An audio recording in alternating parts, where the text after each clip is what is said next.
Hey, CNFers.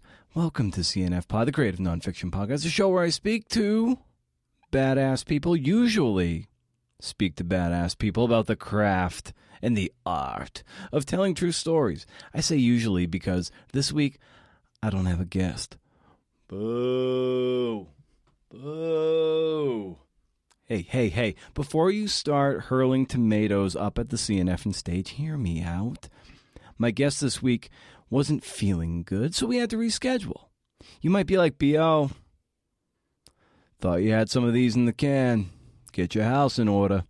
And yes, in an ideal world, I have a few in the can, but you'd be surprised how many of these interviews are done the week of and packaged soon thereafter. Some are even done the day before. You wouldn't know because I'm a pro. I could have scrambled for a guest, but I wanted to try something new, something I've been putting off and punting. I don't think this will be a regular thing in the podcast feed, but I do think it'll be a normal thing for the Patreon crew. So consider heading to patreon.com/CNFpod to support the podcast, window shop, and you might get special podcasts like this one you're about to hear. So what's the deal? In an effort to up the production value and to make the show seem a little bit more zippy, I've always been inspired by the structure of Comedians in Cars Getting Coffee with Jerry Seinfeld. Not necessarily all of the episodes, but certainly the format of it. And here are these episodes that focus on just one guest, like what we do on the interview show here. They film all day. So hours and hours of footage and hours of conversations, for what, 15 minutes of a final product? What must that edit be like? The simple answer is throw out all the boring parts. The harder answer is to say, at least in the case of CNF Pod, I've got 60 minutes of raw tape. You got 20 minutes. Go. So I love the musical interludes of Comedians in Cars Getting Coffee. I love the motion of it. And not that I can do the motion part here, but what would CNF Pod sound like if it was similar to that? And of course, it would be with rock and punk and grunge, because that's just our style here. It's a lot of work. And I figured, why not drag one of the backlog episodes, kicking and screaming, because I love to live back there. They're comfy in that backlog. But sometimes I got to grab them by the nape and just be like, hey, buddy, we're coming. We're coming to the lead. There's a thing called ladder sprints where you run in line and the person in the back has to then sprint to the front and so forth. So this one from the backlog has got to come on up. Come on up. So I grabbed one of the great ones, an all-timer, a Hall of Fame CNF pod that people likely miss because it's so far back, and it's overwhelming to look through the back catalog and to give it the Comedians in Cars Getting Coffee treatment, so to speak. So that's what I have here in the all-timer with Laura Hillenbrand. Oh, does she even need an introduction? She's sold millions of books. You know her as the author of Seabiscuit and Unbroken. Both books were made into Oscar-nominated movies. How do you even follow that up? Is she the GOAT? She might be. She might be the Sandy Koufax of narrative nonfiction. Not a ton of output, but that output is what Hall of Famers are made of. I mean, it's just like, just put her up there. Just put her on Mount Rushmore. Am I throwing her up on Mount Rushmore? I don't know. The conversation took place in December of 2018, and even then, the conversation was 2 years in the making. So sometimes you got to be patient in this game, am I right?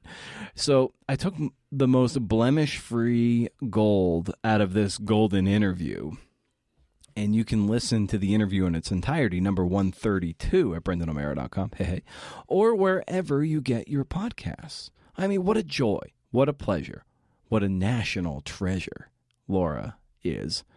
Oh, by the way, I'm Brendan O'Mara, and in case you didn't already know, this is the Creative Nonfiction Podcast.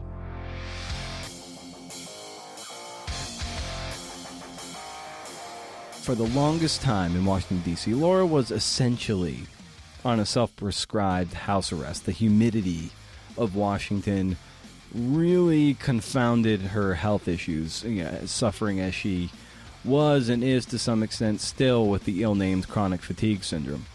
But she knew she had to move. She had to risk it all, even if that meant risking her life. So along with her boyfriend, she got the hell out of Dodge and headed west. I had just come to a point where I was willing to die in order to live. I was willing to take that risk for the chance of having a bigger life that for a long time I had concluded was going to be lived in a single room. And I just wanted so much more than that. And it was worth trying, and it was hard and it was scary, and it was very difficult the first week or so. I was very terrified, right. But it got a little easier as it went along, and I made it. And now I travel. We go out in an RV, and I just recently got back from a trip of traveling around the Southwest, which I'd not seen before. And every moment of it is a miracle for me now, because I thought I would never experience these things. And just looking, driving through Kansas and seeing the waving grass, the golden grass, and just raving about that, and just feeling so blessed to be able to see it with my own eyes. Every experience is like that now for me. It's in a really weird way, it's been a good thing that I lost so much for so long, because life is so rich now.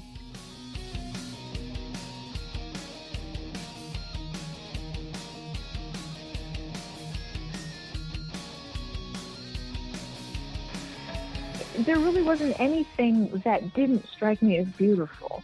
Even when we would pass through sort of a rough town, it was beautiful to me because it was something new. It was a new place. I would look in each front window of a house we'd go by in some small town and imagine the life that was being lived in it. And then there were the huge grand things like going through the Badlands, which I actually never even knew what the Badlands were. And I didn't know I was going there that day. My boyfriend said, I don't want you to look ahead on the map at where we're going. Just ride.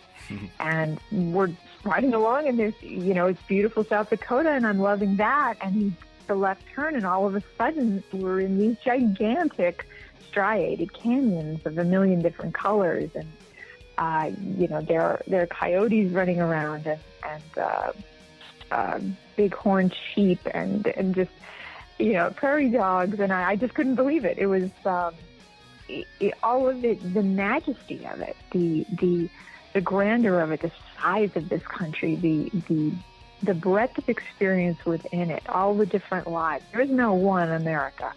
There's 300 million different lives in different places, and it was quite a thing to see it through the eyes I had at the time, coming out of a life of such extraordinary isolation and sensory as well as emotional deprivation.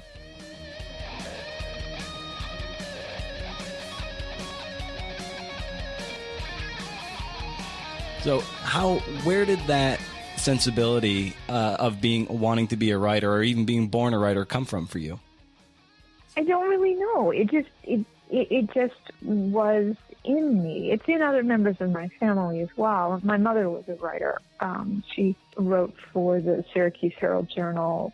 She was actually won it was then very prestigious, the Mademoiselle editorship. They had a contest every year of college women all over the country, and they would choose a very small number to serve as guest editors at Mademoiselle magazine, which was in that day a real thinking woman's magazine. And she was one of the winners of it, and I never knew that until writing her obituary this year, and it was quite a big deal. And then she went on, she wrote for the Washington Post. She became a psychologist later in my lifetime, but prior to my time, she was a writer, and my grandmother was an English teacher. And so these things, I think a lot of us are born with certain proclivities that are just kind of there. There are people you meet, and at 6 years old, they're already incredible athletes. There's something about their wiring that works that way. And for me, the wiring is toward writing. And it doesn't go away. No matter what happens to me in my life, it's always there. And I need, when I experience something interesting, I need to compose it into something in words. It's just It's just part of the way I'm wired. Part of the way she's wired. I think that's true. I think we get into this mess because there's a yearning, a calling of sorts. And when you tell people at a party that you're a writer, you get that charge, that juice, that you're out there living on that edge. And to use what is now a pretty tired term, thanks to Brene Brown and Tom Brady, you're the person in the arena. As you might imagine, interviewing is part of the game, the part of the game that I love the most. I do love doing that. And it's great to hear Laura echo that as I asked her where she feels most engaged doing this kind of work. I love the interviews. I toyed for quite a while with doing a story, a World War II story, and I have just decided not to do it because there are so few people who remember it who are still around. I think the time of doing first-person narrative kind of World War II stories is gone because there's just not enough people. And I love, love, love doing the interviews. I love exploring these people and getting to know them and hearing their stories firsthand. It's a privilege. It's such a privilege to be a writer and to be able to meet these people. And I love exploring their memories with them and finding out all of these things I otherwise would not have found. There's a lot of material that's available in archives and things like that, but they often you'll hit a dead end with them. But with a person, you often don't hit a dead end for a long time because they know people and they have a lot of different stories and you can really explore them. So I love that part of it.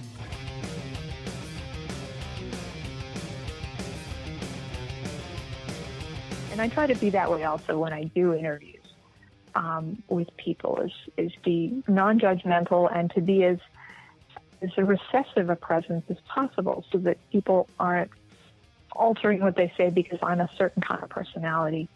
And just sort of look, I'll listen to you, whatever you have to say. I'm going to ask you the questions that seem like they have obvious answers because so often you're surprised that the things you assume are true might not be. And that's how I go about it.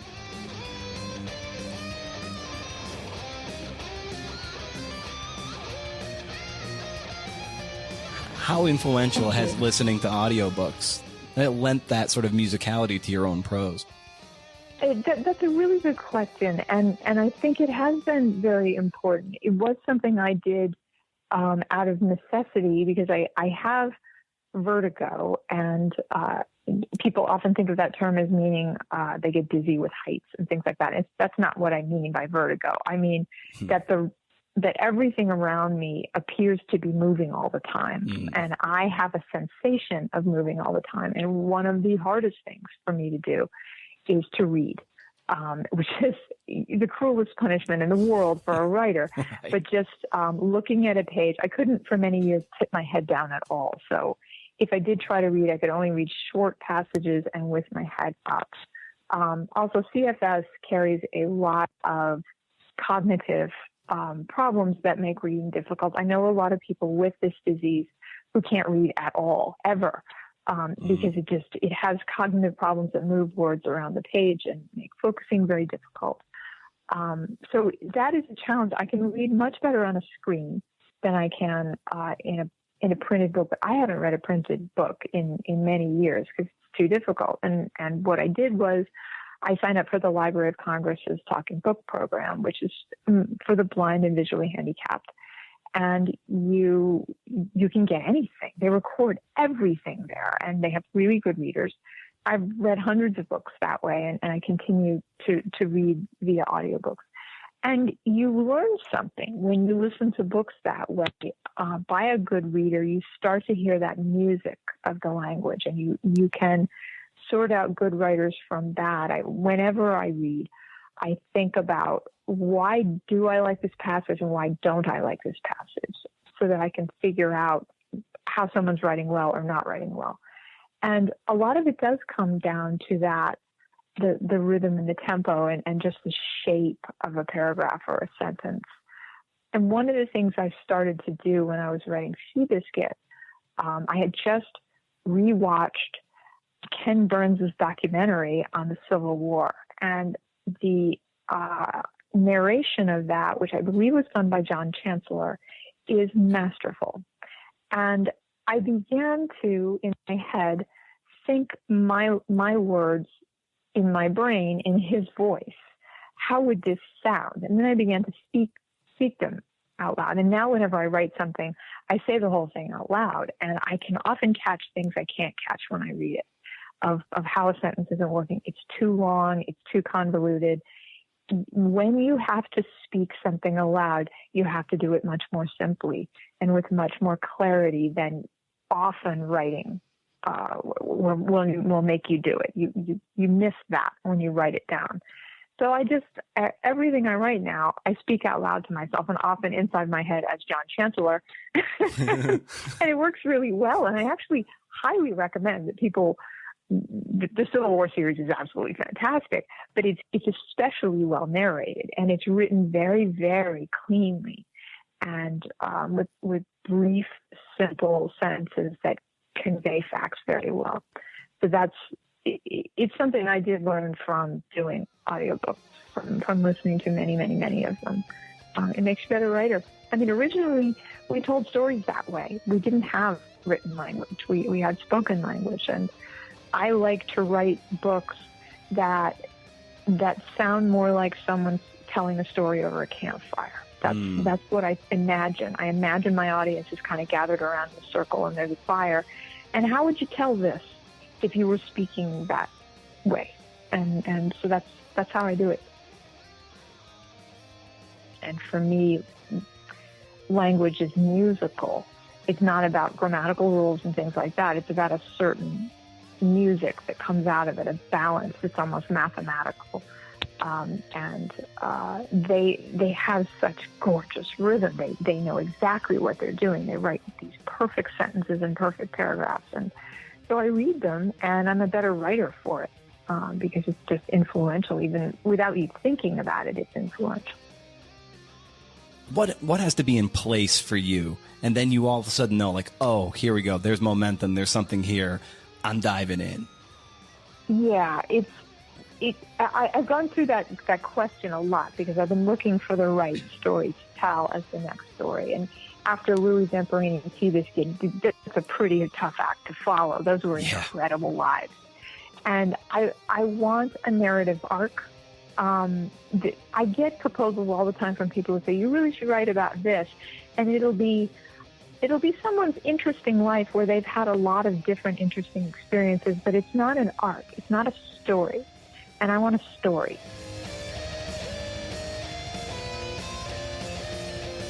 I want a story.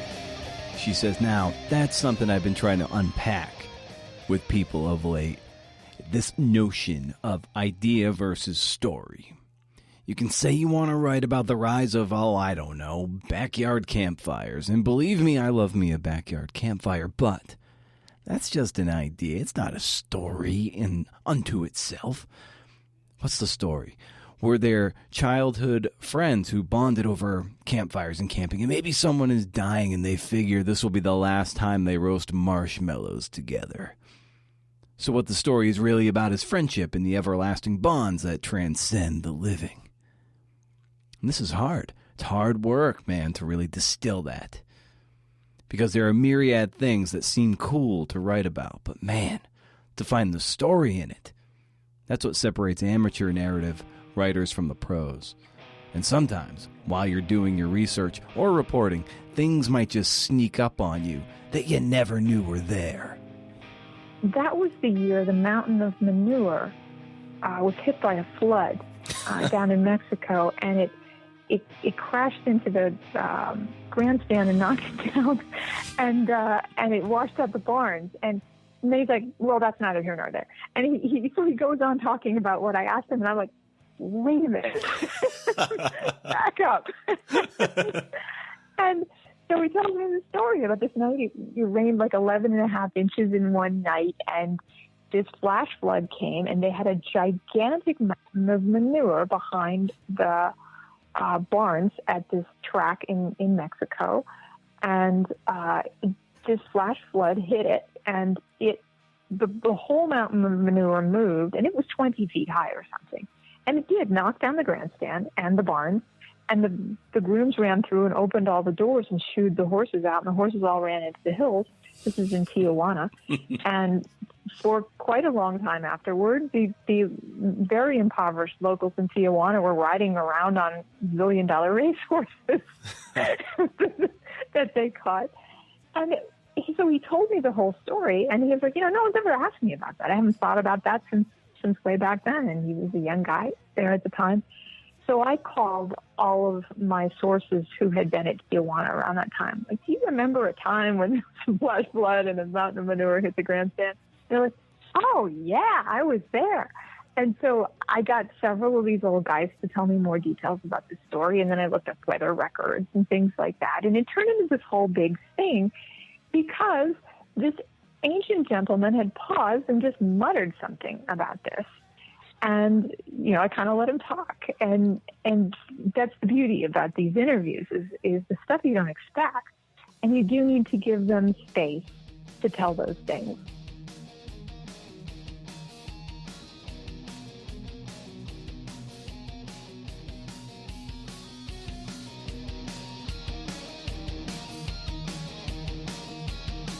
So I think it's best, at least to my ear, to write with clarity and as almost an invisible person in it. It just sort of is for me, it just is the way I tell a story. As an historian, I want to disappear from it. I want to not be a presence in the narrative so that people are getting the story in the manner they would get it if they were standing there watching it happen. I don't want to get in the way, and I don't want to intrude. I think it becomes much more immediate for the reader if you just have the facts there and you don't have the writer standing there waving at you saying, look at me, look at me.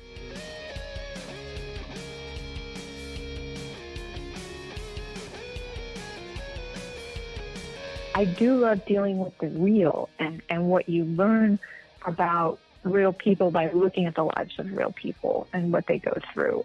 It has changed my way of viewing the world in a dramatic way. It's alternately really a pleasure and a total agony. And, everyone says that. I'm sure it's like that for you too. Everybody who writes knows that agony of writing it. I can't remember who it was who said it's like being an armless, legless man with a crayon clutched in his teeth. I think it's Kurt Vonnegut. It was that. Yes, that's who it was. Yeah, it's it's just a very, very hard process sometimes, and it's because you're trying to do a very big thing in right, but you're not actually moving. It's all going on inside your head. It's really frustrating. And so, there's a lot of times where I get up and I've got to go. I got to leave it. Because it's just not going anywhere. But and I really enjoy once I have something down and begin to edit it. I think that's when I'm having the most fun. Is when I feel that sense of safety. Okay, something's on the page, and now I can play with it. For me, I begin with a formal outline. Just like they touch in school. I make an outline of how the story seems like it should be structured. And then I will just go point by point. The first thing, I will try to fill out that part and then move on to the next. And when I get stuck, when I think, I don't have this down yet, or I don't have the right way to approach it, I will go on to something else. I make end runs around things. And so I don't write them sequentially generally, although the last thing is usually the last part of the book. Those last sentences are so very important. And also the first sentences, I will go over those again and again. But I do tend to kind of circle around those treacherous areas. And, I try to tell myself when I get stuck, and everybody does, that it's there, that it's already in me. I just need to wait for it to come back out. And that's what I do. And I used to go pour water in my bathtub and just sit on the side of the tub with my feet in the tub and just brainstorm and just keep telling myself, it's there. It's there. All you have to do is wait. It's going to bubble up to the surface. And it does. It never lets me down, at least from my point of view, in terms of feeling like, okay, I've got that the way I want it, the best way I can do it. And so that's how I work. It's not that linear a process, other than I'm stuck on that outline. I really think the outline is a great way to work, because then you have something down on that paper. You have sort of a map ahead of you, and you can go ahead from there. And it changes, as you go, and you realize, I want to take this middle part of the story and put it first as a teaser to the rest of it, or something like that. I don't know about you, CNFers, but when I listen to her, what I hear is love. Something so simple and inspiring.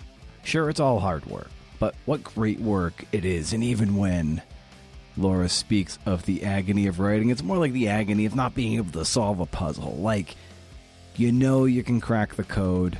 You just got to keep hammering your head up against that wall. But you stick through it, you stick with it long enough, and coalesces. And I think if we can somehow approach the things we do with the joy that Laura exudes when it comes to this kind of work, we'll be better literary citizens and generally happier artists, less in competition with each other and more in concert with our own vision. I like the whole process. I'm a very happy person when I'm writing a book.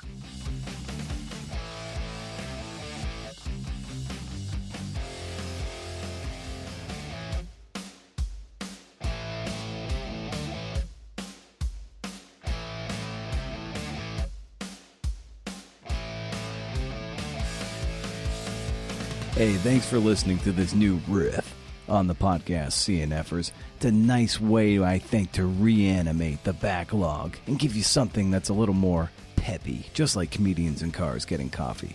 My inspiration for this.